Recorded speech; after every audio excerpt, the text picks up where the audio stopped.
తెలంగాణలో ఒక అలాగే ఉన్నదంట కొత్త వాతావరణం. ఇలా తెలంగాణ ప్రభుత్వం యొక్క ఆలోచన వేరుంటుంది. ఇలా తాగుడు కూడా పిఓ తెలంగాణ, పిల్లవో తెలంగాణ. ఇదే ఇక తెలంగాణలో తాగుడు ఊడే. మన ముఖ్యమంత్రి క్రీడలంటే తెలియదు పాపం, ఆయన మాట్లాడాడు. ఏది మాట్లాడు ఇది కానీ ఏదైనా మాట్లాడు పాపం, ఆయన చాలా బిజీ ఉంటాడు ఆయన. ఇప్పుడు దేశ రాజకీయాల్లో ముందుకు పోవాలి కదా పాపం, ఆ ముందు పోతాడికే కస్తాడు ఆయన. ఆయన గుర్తుడంటే ఆయన కూర్చుకుంటాడు. ఏక్ నిరంజన్ పార్టీ మందు టెల్ నిర్ణయం తీసుకునే పార్టీ. మొత్తం నిర్ణయాలన్నీ ఆ మందు పార్టీలో కూడా ఉంటాయి. మందు మీద రాజా అంటారు, చూసిన అట్లా అయిపోయిన పరిస్థితి. మందు మీద రాజా అంటారా, మందు మీద రాజా అంటారని ఇటువంటి పరిస్థితి. ఇలా తెలంగాణ ఈ ముఖ్యమంత్రి రాకముందు మందు ద్వారా వచ్చే ఆదాయం ఎంత అంటే 10,000 కోట్లు. ఇవాళ ఎంత అంటే 40,000 కోట్లు. 40,000 కోట్లు. ఈయన కొంచెము అవకాశం ఇస్తే బంపర్ ఆఫర్ ఇస్తాడు. ఇక మందు మీద రేటు తగ్గించిండు, అన్ని రేట్లు పెంచిండు, మందు మీద రేటు తగ్గించిండు పాప ఆయన. మందు ప్రియుడు, మందు మీద ప్రేమ బాగా. లేదంటే ఆయన లెక్కనే మొత్తం అందరు నాశనం కావాలి, ఆయన లెక్కన చిల్లర ఆలోచన రావాలి, చిల్లర బుద్ధి రావాలని చెప్పి ఒక దురుద్దేశంతో నోటిఫికేషన్లు ఇవ్వాలంటే నోటిఫికేషన్లు ఇవ్వడు. రైతులు ఇబ్బంది పడుతున్నారు. అకాల వర్షాల వల్ల అంటే వాళ్ళకి 10,000 రూపాయలు ఇస్తాడు, ఎన్నికలు ఇవ్వాలని చెప్పి 10,000 రూపాయలు ఇస్తే అవి కూడా ఇవ్వాలి.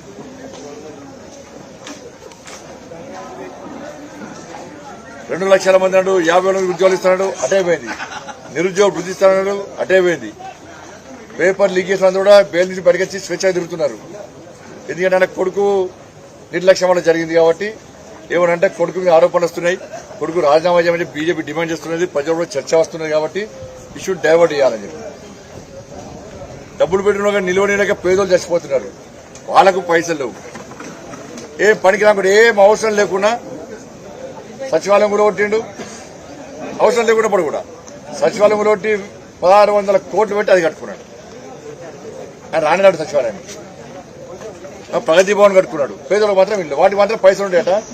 నోటిఫికేషన్లో పైసలు లేవు, రైతులకు ఇవ్వడానికి పైసలు లేవు, ఫస్ట్ నాడు జీతాలు ఇవ్వడానికి పైసలు లేవు, డబుల్ బెడ్రూమ్లో పైసలు లేవు.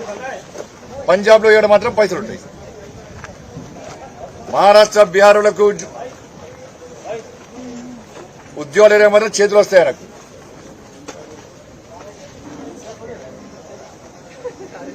కోర్టు అనేక అవినీతి ఆరోపణలు, కోర్టు కేసులు వస్తున్నాయి, కోర్టు ముట్టికాయలేసింది. అటువంటి వ్యక్తులకు వచ్చి లక్షల రూపాయలు జీతాలు ఇచ్చి ముఖ్యమంత్రి చీఫ్ అడ్వైజర్ పెట్టుకుంటాడు. ఇంకైనా బడికొచ్చి అనే పార్టీకి సంబంధం లేదు, తెలంగాణకు సంబంధం లేదు, ఏం సంబంధం లేదు. ఆయన తీసుకొచ్చి కండ పట్టుకుని ₹1,00,000 ఇచ్చి అయ్యే జాగ్రత్త అంత జాగ్రత్త చెప్పరా. ఇక్కడ పైసలకు ఏడుస్తున్నారు, ఉద్యోగులకే వీడు వేస్తున్నారు. నువ్వు అక్కడెక్కడ వాళ్ళు తీసుకుపోయి జాబులు ఇచ్చి ఇలా యువకులు పుట్టగొడుతున్నావు. 30 లక్షల జీవితం నాశనం చేసినావు. ఇలా కనీసం మాట్లాడతలేవు. చెప్తున్నా పైసలు తీసుకుపోయి పంజాబ్లోకి ఇస్తున్నాడు, ఉద్యోగాలు తీసుకుపోయి మహారాష్ట్ర, బీహార్లోకి ఇస్తున్నాడు.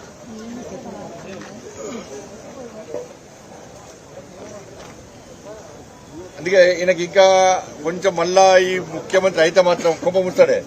అదే స్విగ్గీ, జొమాటోనో జొమాటో స్విగ్గీ, జొమాటో ద్వారా వాళ్ళని ఒప్పించి బెరిచి ఇంటికి మందు పంపుతాడు. ఈయన గ్యారంటీ పంపుతాడు. ఇది జొమాటో, స్విగ్గీ ద్వారా మాత్రం ఇంటికి పార్సల్ గ్యారెంటీ. పైసలు రావాలి, పైసలు దాని తప్ప ఇక తెలియదు పైసలు.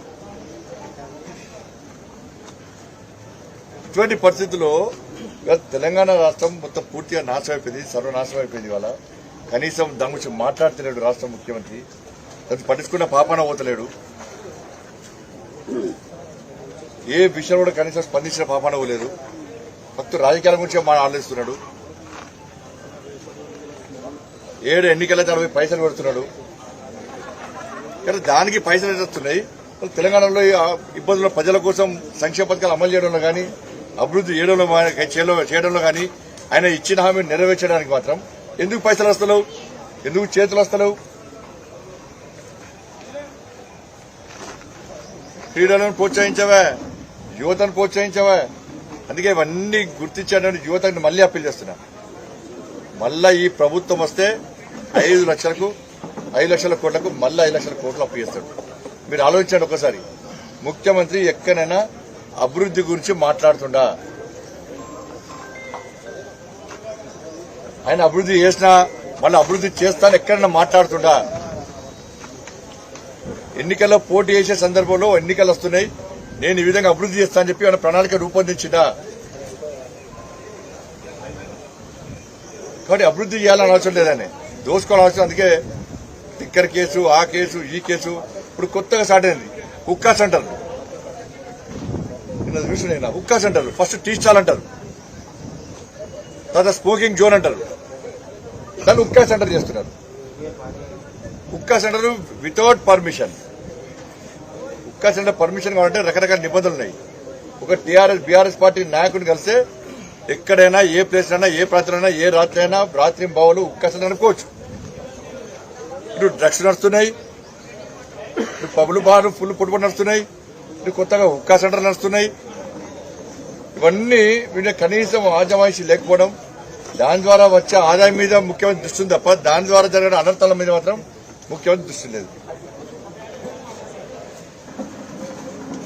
ఇటువంటి పరిస్థితుల్లో అందుకే భారతీయ జనతా పార్టీ ప్రతిసారి మేము కోరుతాను, మేము ఒక్కసారి అవకాశం ఇవ్వండి. భారతీయ జనతా పార్టీ ప్రభుత్వం ఏర్పడితే నిల్వ నీడలేని పేదలకు, అర్హులైన పేదలకు ఇళ్లను కట్టించే బాధ్యత మాది. జాబ్ క్యాలెండర్ రిలీజ్ చేస్తాం. ఉద్యోగ నియామకాలు 2 లక్షల ఉద్యోగ నియామకాల విషయం పక్కా వెంటనే ప్రారంభిస్తాం. పేదలందరికీ కనీసం వైద్యం చేసుకో ఆరోగ్యశ్రీ పైసలు ఇస్తున్నాడు, ఆయుష్మాన్ భారత్ ను అమలు చేస్తున్నాడు. పేదోళ్లు ఇబ్బంది పడుతున్నారు. కానీ పేదలందరూ కూడా కార్పొరేట్ స్థాయి వైద్యం అందించడానికి, ఉచిత వైద్యం అందించడానికి భారతీయ జనతా పార్టీ ప్లాన్ చేసింది. ఇలా విద్య నేర్చుకునే అవకాశం లేదు, కార్పొరేట్ స్థాయిలో విద్య నేర్చుకునే అవకాశం లేదు. ఫీజు రియంబర్స్మెంట్ ఇస్తాడు. ఇప్పుడు కూడా విద్యా సంస్థలను నడుపుకోలేని పరిస్థితి, విద్యా సంస్థలను మూసేసే పరిస్థితి, వాళ్ళు కూడా ఇబ్బంది పడుతున్నారు. అందుకే భారతీయ జనతా పార్టీ ప్రభుత్వం వస్తే పెండింగ్ ఉన్నటువంటి ఫీజు రియంబర్స్మెంట్ మొత్తం వెంటనే వాళ్ళకి అప్పు ఇచ్చేస్తాం. ప్రైవేటు విద్యా సంస్థలు కూడా పేదోడు చదువుకునే విధంగా విద్యా సంస్థలు యజమాని నష్టపోకుండా, విద్యార్థి నష్టపోకుండా వాళ్ళు కూడా ఉచితంగా విద్యను అందించడానికి భారతీయ జనతా పార్టీ సిద్ధంగా ఉంది. రైతులు ఆదుకోవడం దిశగా ఫసల్ బీమాను ఈ తెలంగాణ రాష్ట్రంలో అమలు చేయడానికి సిద్ధంగా ఉన్నాం. కాబట్టి అన్ని విషయాలు ఆలోచించండి. కేంద్రంలో మళ్ళీ ఏర్పడేది భారతీయ జనతా పార్టీ ప్రభుత్వం, నరేంద్ర మోడీ గారి ప్రభుత్వం. కేంద్రంలో ఏర్పడే ప్రభుత్వం వస్తేనే ఇక్కడ అప్పులు తీరుతాయి, మన సంక్షేమ పథకాలు అమలుతాయి. ఒక బంగారు తెలంగాణ అనే ముఖ్యమంత్రి అన్నారు, బర్బాద్ తెలంగాణ చేసింది. కాబట్టి ఏదైతే అనేక మంది యువకులు, సబ్బండ వర్గాలు బలిదానమై తెలంగాణ రాష్ట్రాన్ని నిర్మించుకోవడమో ఒక లక్ష్యం కోసం, ఆ లక్ష్యాన్ని చేరుకునే అవకాశం ఉంటుంది. కాబట్టి అటువంటి ప్రయత్నంలో సమయం ఇవ్వాల్సిందిగా యువతకు విజ్ఞప్తి చేస్తా ఉన్నాను. రేపు 2వ తారీఖున రాష్ట్ర ఆవిర్భావ దినోత్సవం సందర్భంగా 200 కోట్లు యాడ్స్ రూపంలో ఇస్తుంది. 10 సంవత్సరాలు మీకు ఇస్తూనే వద్దట. 10 సంవత్సరాలు తెలంగాణ రాష్ట్ర 10 సంవత్సరాలు అయిందట. దానికి సంబంధించి 21 రోజుల పాటు ఉత్సవాలు చేస్తారట. తెలంగాణ ద్రోవులను సంకలేసుకొని తిరుగుతున్నావు, తెలంగాణ ఉద్యమకారులను రోడ్డు మీద వదిలిపెట్టినావు. కవులు, కళాకారులు ఎవరైతే నిజమైన ఉద్యమకారులు కనీసం వాళ్ళ పట్టించుకున్న పాపాన పోలే.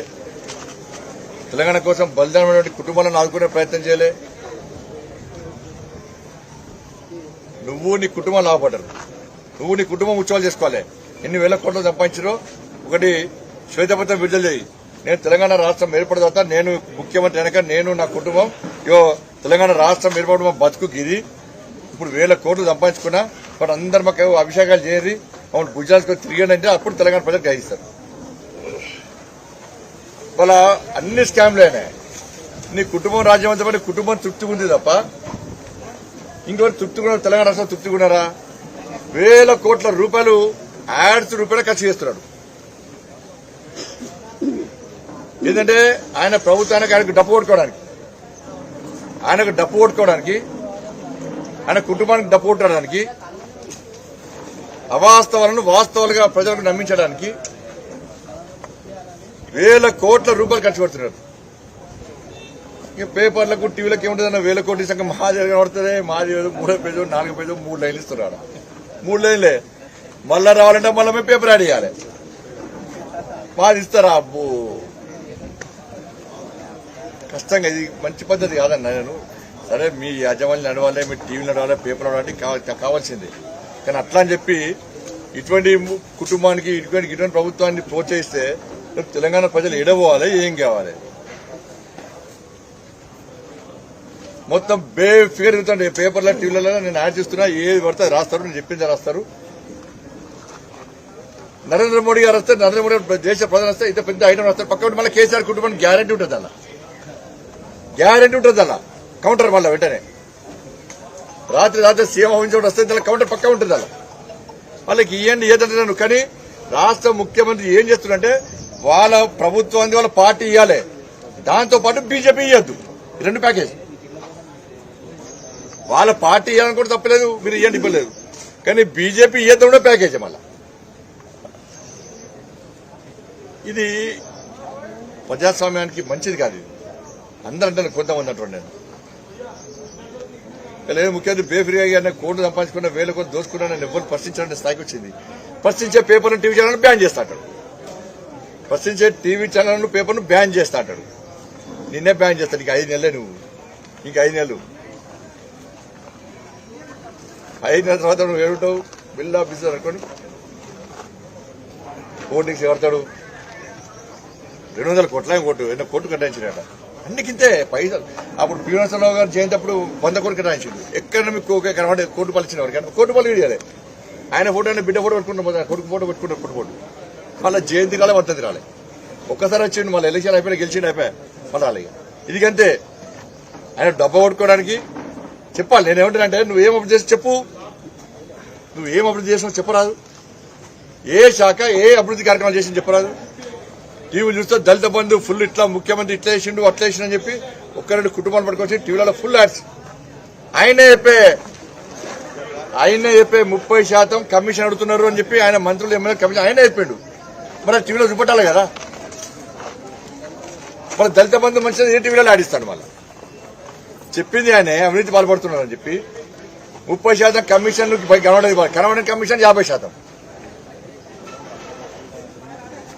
ఒక ఎమ్మెల్యే పిలిచి ఒక కుటుంబాన్ని పిలిచి 1 లక్ష రూపాయలు ఇచ్చాడు. 10 లక్షలకు 1 లక్ష రూపాయలు ఇచ్చి 9 లక్షలు చంకపోయాడు. పాప ఆయన పేపర్ పెడితే నాకు 1 లక్ష రూపాయలు వచ్చినాయంటే మళ్ళీ ఆయన నుంచి 2 లక్షల రూపాయలు వాపస్ చేయాలన్నాడు. రేపు నుంచి ఏ టీవీలో ఏ పేపర్ వచ్చినా కూడా నాకు 10 లక్షలు ముట్టాయని చెప్పండి. లేదు సార్ చెప్తా సార్ అన్నాడు. పాపం ఇప్పుడు ఆమెను కలిస్తే 10 లక్షలు ఇచ్చి మా సార్ అంటున్నాను గ్యారెంటీ. ఇంత దిగజారి రాజకీయాలు చేస్తే అవినీతి ఉందని ముఖ్యమంత్రి ఒప్పుకున్నాడు. అవినీతి పనులు ఏమంటున్నారు అంటే ముఖ్యమంత్రి కుటుంబం చంపుకోవచ్చు, పైసలు పొట్టుపోటు 1000 కోట్ల రూపాయలు తీసుకోవచ్చు, దొంగదందాలు లంగదందాలు లఫంగదందాలు చేయొచ్చు, మేము మాత్రం తీసుకోవద్దా అని చెప్పి వాళ్ళు చెప్తారు. యథ రాజా తదా ప్రజ. అవినీతిలో పోటీ పడుతున్నారు బీఆర్ఎస్ పార్టీ నాయకులు, మంత్రులు, ఎమ్మెల్యేలు, కేసీఆర్ కుటుంబంతో పోటీ పడుతున్నారు వీళ్ళు. 5-6 నెలల్లో ఎన్నికలు జరగబోతున్నాయి. తెలంగాణ ఎన్నికల ప్రభావం ఇక్కడ ఎలా ఉండబోతుంది? తెలంగాణ మీద కర్ణాటక ఎన్నికల ప్రభావం. కర్ణాటక ఎన్నికలకి సంబంధం ఏంది? ఆ రాష్ట్రంలో ఆ రాజకీయ పరిస్థితులు, ఆ రాష్ట్రంలో వాతావరణం బట్టి అక్కడ ఎన్నికలు జరుగుతాయి. పోయినసారి తెలంగాణ రాష్ట్రంలో పక్క రాష్ట్ర ఎన్నికలు బట్టి చేసినాం. ఆయన ఇప్పుడు 18 రాష్ట్రాలు ఎన్నికలు ఉన్నాయి. అప్పుడు ఎందుకు మాట్లాడలే? 18 రాష్ట్రాలు మేము అధికారంలోకి వచ్చినాం. 18 రాష్ట్రాలు అధికారంలోకి వచ్చామని చెప్పి కాంగ్రెస్ పార్టీ గెలిచింది కావచ్చు. మీరు అర్థం చేసుకోండి, కాంగ్రెస్ పార్టీ గెలిచింది. కాంగ్రెస్ పార్టీ గెలిస్తే ఇలా ఒక్క రాష్ట్రం గెలిచాం అని చెప్పి ఇటు మీడియా, ఇటు బీఆర్ఎస్ పార్టీ వాళ్ళు, కాంగ్రెస్ పార్టీ వాళ్ళు, ఎంఐ పార్టీ వాళ్ళు కలిసి పండుగ వేసుకుంటారు. ఇవాళ పండుగ ఏడు వేసుకున్నారు. ఒక గాంధీ భవన్ తప్ప ఎక్కడన్నా సెలబ్రేషన్ జరిగిన తెలంగాణ రాష్ట్రంలో ఎక్కడన్నా క్యాడర్ లేదు. అరే దుబ్బాకలో డిపాజిట్ రాలే, ప్రశ్నించారు. హుజాబాద్లో డిపాజిట్ రాలే కాంగ్రెస్ పార్టీకి, మున్గోలో డిపాజిట్ రాలే, హైదరాబాద్ పట్టుమని 10 మంది గెలవలే. గెలిచిందేది భారతీయ జనతా పార్టీ. మరి ప్రత్యామ్నాయం భారతీయ జనతా పార్టీ వేరే పార్టీ? మరి భారతీయ జనతా పార్టీ చేస్తున్న పోరాటాన్ని చూసి, పరిస్థితున్న తీరును చూసి బీఆర్ఎస్ పార్టీ కాంగ్రెస్ పార్టీని లేపాలని చూస్తున్నది. ఒక సెక్షన్ మీడియా ఆంధ్రప్రదేశ్ లో పార్టీ ఒత్తిడితోని కాంగ్రెస్ పార్టీని లేపాలని చూస్తున్నది. ఎటూ తిరిగి ఈ తెలంగాణ రాష్ట్రంలో ప్రత్యామ్నాయంగా ఉన్న భారతీయ జనతా పార్టీని ఒత్తాలే, కాంగ్రెస్ పార్టీని లేపాలే. BRS party ఏమనుకుంటున్నది? ప్రభుత్వ వ్యతిరేక ఓటు చీల్చాలంటే బీజేపీ బాగా స్ట్రాంగ్ ఉన్నది. ఇలా ఉప ఎన్నికల్లో బీజేపీ గెలుస్తున్నది, ప్రజలు బీజేపీ వైపు ఉన్నారు. కేంద్రం చేస్తున్న అభివృద్ధిని ప్రజలు గుర్తిస్తున్నారు, మోడీ గారి నాయకత్వం బలపరుస్తున్నారు.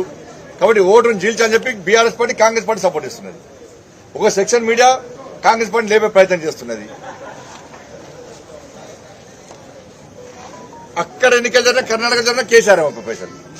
హాయ్ ఫ్రెండ్స్, మా టుడే టుమారో యూట్యూబ్ ఛానల్ చూస్తున్నందుకు చాలా థ్యాంక్స్. మరిన్ని లేటెస్ట్ వీడియోస్ కోసం వెంటనే సబ్స్క్రైబ్ చేయండి. అలాగే ఈ బెల్ ని కూడా రింగ్ చేసేయండి. మా నోటిఫికేషన్స్ అన్ని మీ మొబైల్లో వస్తాయి. అలాగే మా వీడియోస్ మీకు నచ్చితే లైక్ చేయండి, షేర్ చేయండి, నచ్చకపోతే కామెంట్ చేయండి.